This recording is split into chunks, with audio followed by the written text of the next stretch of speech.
Hello, CHS. We got another video about polar coordinates. On last week, our video was all about how we could plot points and different reference angle theorems that we could do in distance. Today we're actually going to look at some of the graphs. There's actually several different types of graphs. So for the most part, what I'm going to do is just have you graph it and then tell me the type. So I'm going to run through the type. The type can actually be told through two different things. It could be told by A, looking at the graph, it's because there's certain shapes that it makes, and also B, looking at the equations, because certain equations make certain graphs in polar coordinates.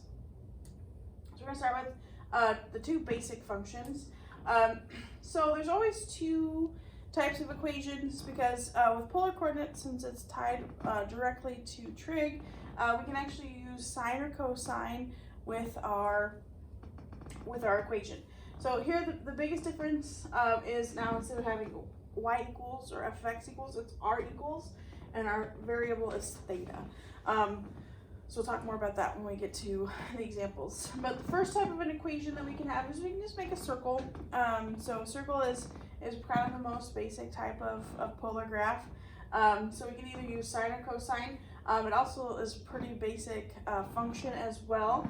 So you just have a number in front. This actually dictates the diameter of the circle, and then it's just sine of theta or cosine of theta. So this will tell you how big it's going to be, and then sine or cosine will make a circle. Now sometimes the circle will be will be facing up, sometimes it will be facing sideways, and that's kind of determined by cosine and sine as well.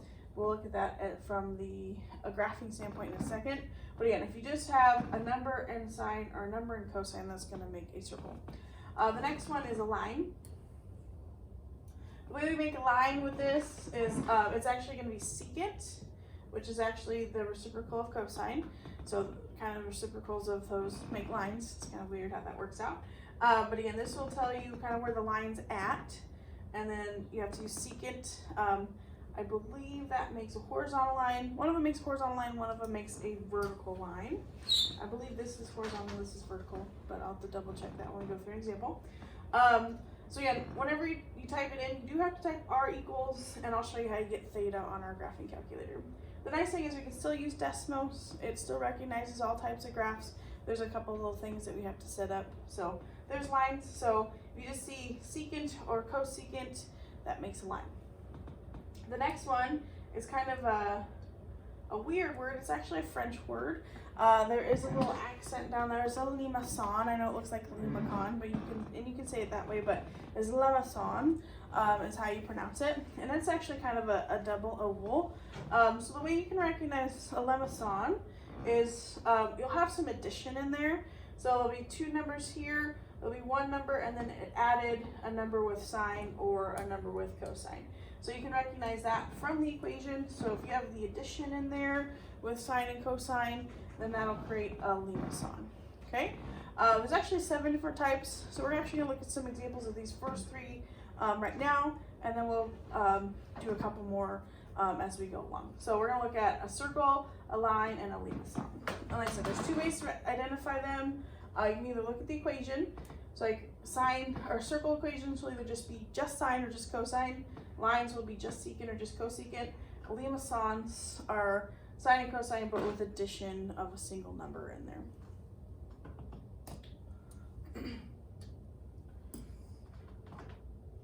So here we have 4 cosine of theta. So what I want to first show you is a couple of things to set up. So if you go to Desmos, same calculator we've done before, it's set up to graph rectangular coordinates. What I want you to do is set it up so it'll graph polar. So if you go to this little wrench in the upper right-hand corner of the screen, it gives you several different options here. What I want you to look at is the grid. Right now it's set up for rectangular. If you look next to it, there's our polar graph. So I'll go ahead and select that. I'll make it kind of flow with the graph a little bit nicer.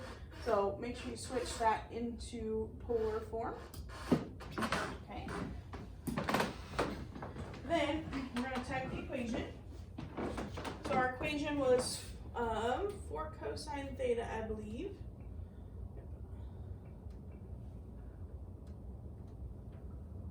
We type that in, so we have 4 and then cosine. Oops, I forgot one thing. In order for you to get your polar graphs to work, you do have to type the r equals part. So that'll tell the graphing calculator that now we're no longer graphing regular sine and cosine, but we're going to graph that in terms of polar graphs. So we have r equals, and then cosine, for cosine. And then theta is 2 places. So if you go here, if you click the A, B, C, D here, then you can find theta all the way over here underneath that P above the delete bar. So that's one way you can get theta. And there's our circle. Now, if you don't like necessarily searching for it in there, there is one other quick thing you can do. You can actually spell out the word theta, which is spelled Theta, and the graphing calculator translates that into theta. So again, the way you spell it, Thet, and then if I type A, it'll switch that into a theta. So what I want you to do, just like before, I do want you to get a nice snip of this. So you're going to snip that. So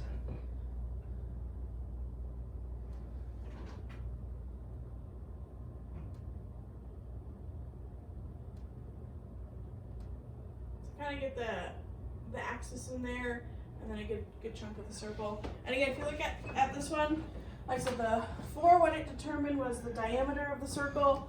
So if you look at how far out it goes, 1, 2, 3, 4 units. So that's the diameter of the circle.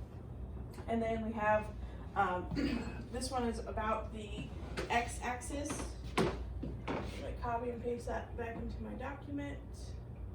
Or sorry, my Google Active Inspire. So then what you would do with this, all I want you to do is give me a snip of the graph and then tell me the type. So this is a circle.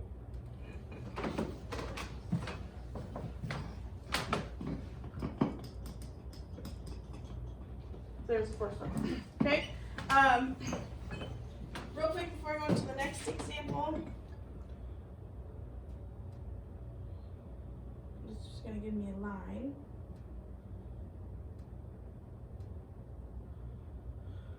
The only difference, whether it's sine or cosine, is if it's sine instead of cosine, it just orients it a little bit differently. So again, if it's cosine, it's usually around the x-axis. If I make it -4, that'll make it go down. If it was -4 and cosine, that makes it go left. So again, all the difference that sine and cosine does is how it's oriented, but the circle is still diameter 4, whether it's going left, right, up, or down. So let's look at the next graph. So our equation for it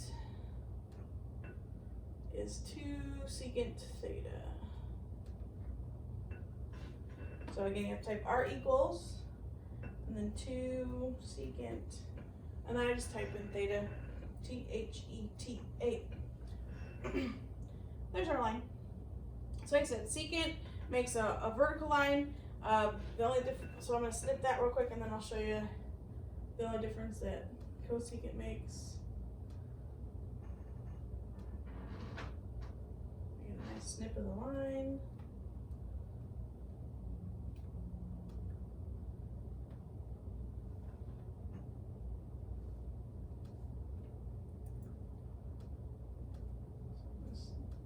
Resize that a little bit. She doesn't get it's covered by my next people. So you need to snip that, and then you would say it's a line.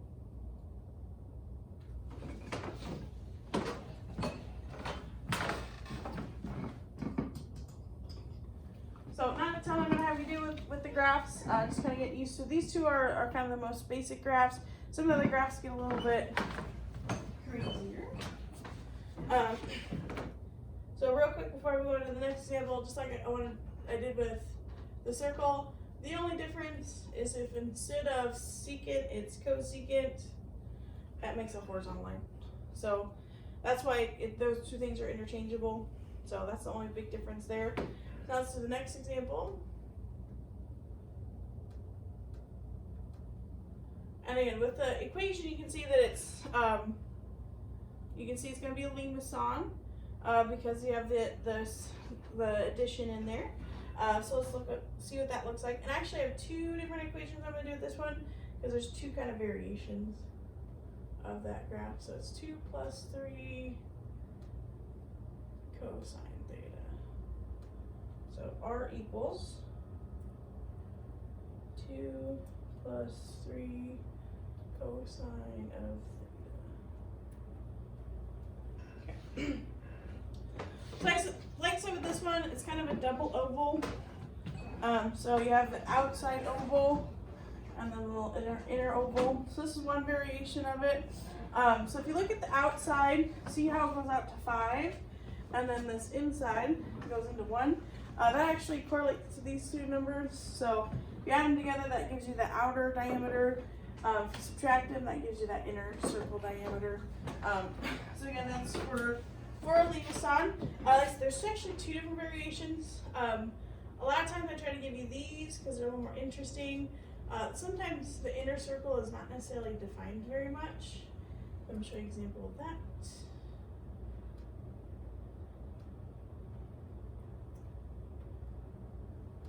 So here is our third example. And again, we have Lessson. And you should be able to spell them correctly because I gave you the correct spelling in the notes. So this is spelled like Limacon or Limacon. If you want to get fancy, you can try to do a little accent on the A. But yeah, Lessson that way. Now this one, there is one other variation with Lessson, and that's if these numbers, if the first number is smaller, then you're going to get a graph kind of like this. If the first number is bigger, then that kind of affects the definition inside. So I'm going to show you that one next.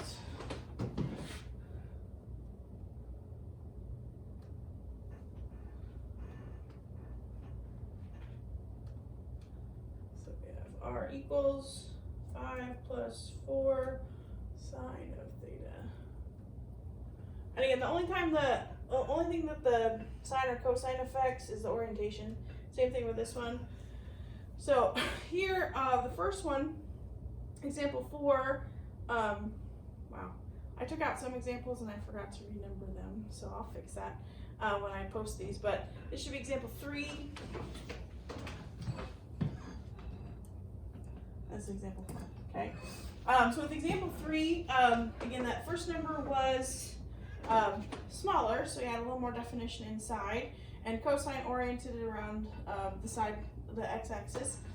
With this one, notice there's not really a definition, it just kind of juts in and then back out. And then since it's sine, it does orient it around the y-axis. So this one, I do have to adjust the graph a little bit so I can get a nice snip.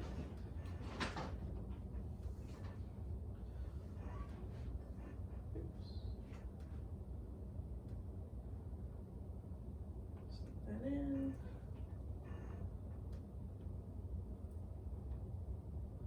And then again, like these two graphs, they look a little bit different, but both these are Lessons. And again, that's why you can really tell two different ways which type of graph it is because of that equation. So because we have that addition in there, a lot of times you'll have the double oval in here, but sometimes it just kind of shoots in. And actually, the bigger this number gets from this one, actually the more straight it looks. So sometimes this can actually imitate a circle, but again, as long as you see that addition in there, it is a Limacon.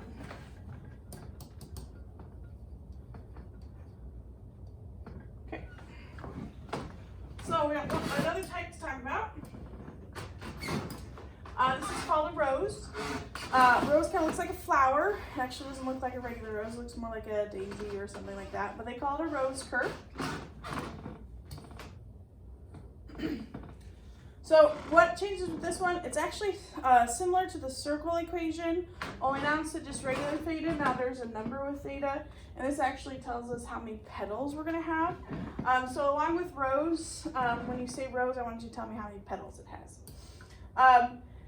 The length of the petal is determined by that A value. So if you have 4, your length is going to be 4. If you have half, they're going to have really small petals. And then, like I said, the B value determines the number of petals you have. It's never quite what you think. If it is even, it actually is twice the number. So if I have 2 theta in there, you're going to have 4 petals. 4 theta gives you 8 petals, and so on.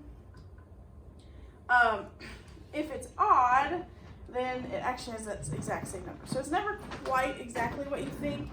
But again, I do want you to tell me that it's a rose, and then tell me the number of petals, which you can get from the equation too. So yeah, as long as you see an equation like this where it's a number, and then sine or cosine, and then a number with theta, again, that number with theta will tell you how many petals. If it's even, it'll be double. If it's odd, it will be the same. So let's look at a couple of examples of those. We have 5 sine of 2 theta. These graphs are actually kind of fun, so let's look at these.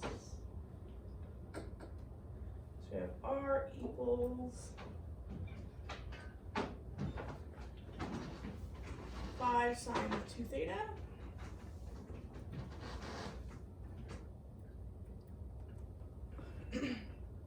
So again, you see kind of, it makes like a flower shape. So this one has 4 petals. This actually kind of looks like a butterfly, but so again, the 5 told you the length of the petal. So notice it comes all the way out to ring 5. Okay. The 2 told us that we have double that amount of petals. So we have 4 petals. So we're going to snip this graph.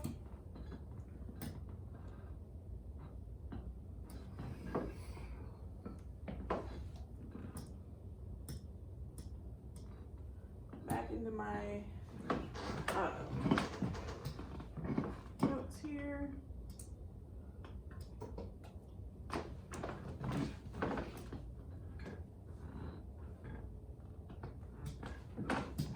Resize it a little bit. So yeah, along with the snip, what I want you to do is tell me the type. So this is a rose with 4 petals.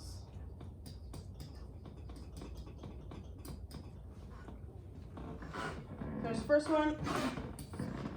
I didn't want to do another one. Again, this one is 7 petals. The odd number, that means we're going to have 7 petals. And if it's an even number here, that means double it. If it's an odd, it's the same. So this one's going to have 7 petals. The diameter is going to, or the length of the petal is going to be a little bit smaller because it's only 2. So you have r equals 2 cosine 7 theta. Oops. So yeah, it's a little bit smaller, but there are more petals because of that 7. We have 1, 2, 3, 4, 5, 6, 7 petals.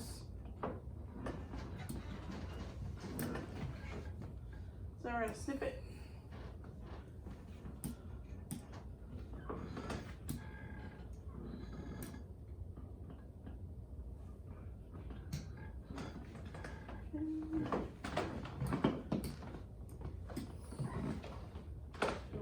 So we're going to say it's a rose with 7 petals.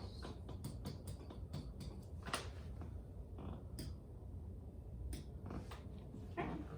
So we had circles, we have lines, we have lemicons, we have roses. Next one, our spiral. Okay. The biggest thing to recognize with this type of an equation is with the spiral. And it's technically the full name is spiral of Archimedes, but it's the only spiral we have. So if you want to shorten it and just say spiral, I'm okay with that. But the biggest thing you'll recognize with this equation is that there is no trig. So it's just a theta. So we're going to look at a couple of them. This one, to get a nice snip, you might have to zoom out a little bit. But again, we can have just a number with theta. This will create a spiral. We have some more stuff going on with that. So we're going to look at 2 different ones. This one actually tells you kind of where the spiral starts. we're going to look at two different spirals.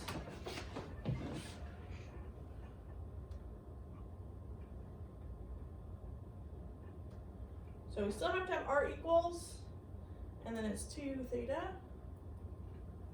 So again, at first, you kind of just, it really just kind of whips around. So if you zoom out, you can start to see the spiral a little bit more. If you keep zooming, you really see the spiral. Eventually, it does have a limit. So the spiral should go on forever, but the graphic calculator does have its limits. So it does kind of stop here at whatever value that is. So 60.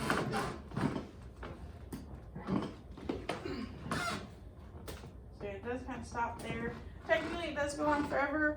You don't have to zoom out to get the whole spiral, but I do want a better snip than just this little piece. So do zoom out a little bit so you can get more of a spiral shape. And this snip will never be perfect. But again, that way you can get a good chunk of the spiral there.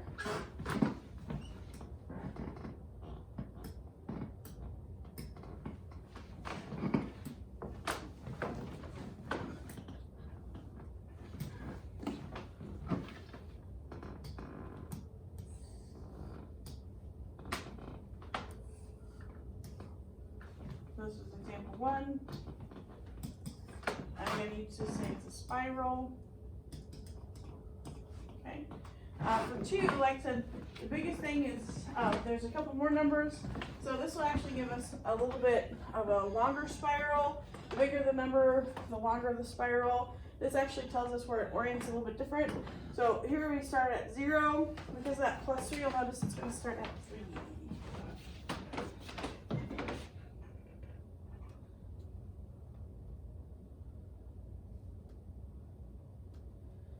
R equals 4 theta plus 3. Okay. So here you got, it's already zoomed down a little bit, but here you got it starts at 3. And then it does spiral out a little bit quicker. So I have to zoom out even a little bit more. And then we get a nice snip of that spiral.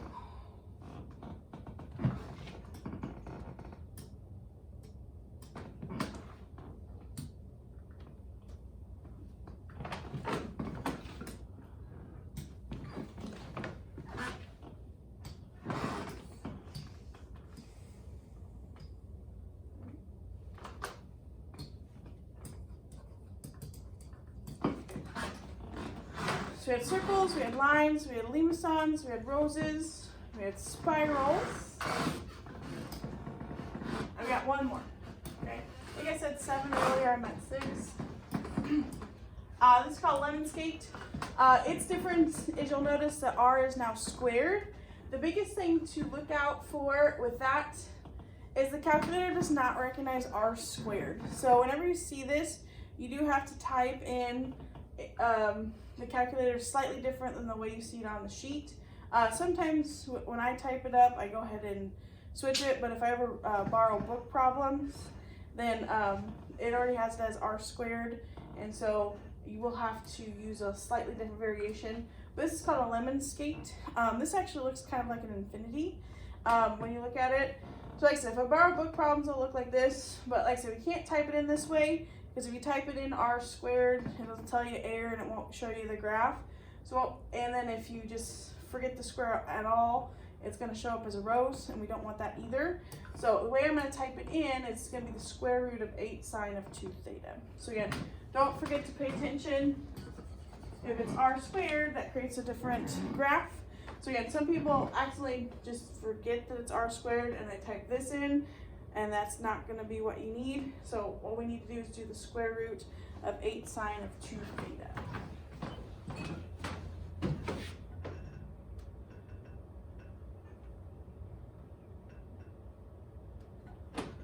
So again, if you type R squared, I'll show that real quick. Get this like error message here. It doesn't recognize R squared. It's saying maybe do Y equals, but we don't want that either. So all we have to do is do equals and then square root And remember to get square roots, SQRT. That gives you the square root. It's also down here on the keyboard. Mouse. Looks like a little check mark. That'll also give you the square root. But again, SQRT will give you that. So then it's 8 sine 2 theta. And that gives us our lemonscape. I've zoomed out way for the spiral. So if you click back to that home screen, there you can see my infinity. But again, it's a lemonscape. We're gonna snip that.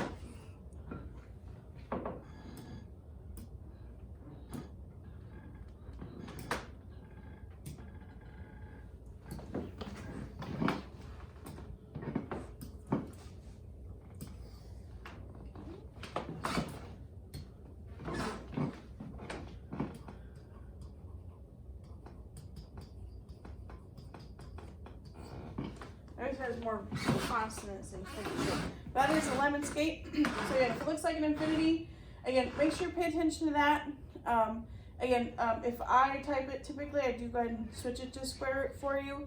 But if I give you a book assignment, the book assignment gives it as an r squared. So make sure you're paying attention to that. So again, with that one, it's a lemonscape. So we had a circle, we had a line, we had a lemicon, we had a rose with number of petals, we had a spiral, and then we had lemonscape. So again, what I want you to do is give me a snip of the graph and identify the type of the curve. And again, there's two ways to do that. You should be able to tell from the equation what type of curve it's going to be, just because all of them are distinctive. The other thing is you can typically tell from the graph, like these are always infinities.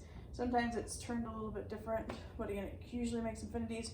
Rose looks like a flower, spiral's a spiral, circle's a circle, line's a line. The lemicon is the one that kind of changes a little bit depending on the numbers, but again, the graph looks similar, but you really can tell from the equation. So give me a graph and snip, and then tell me the type. So I hope this all makes sense. Again, some of the words are a little bit weird. I did try to give you correct spelling, so do try to make sure you do that. And if you have any questions, let me know. Bye.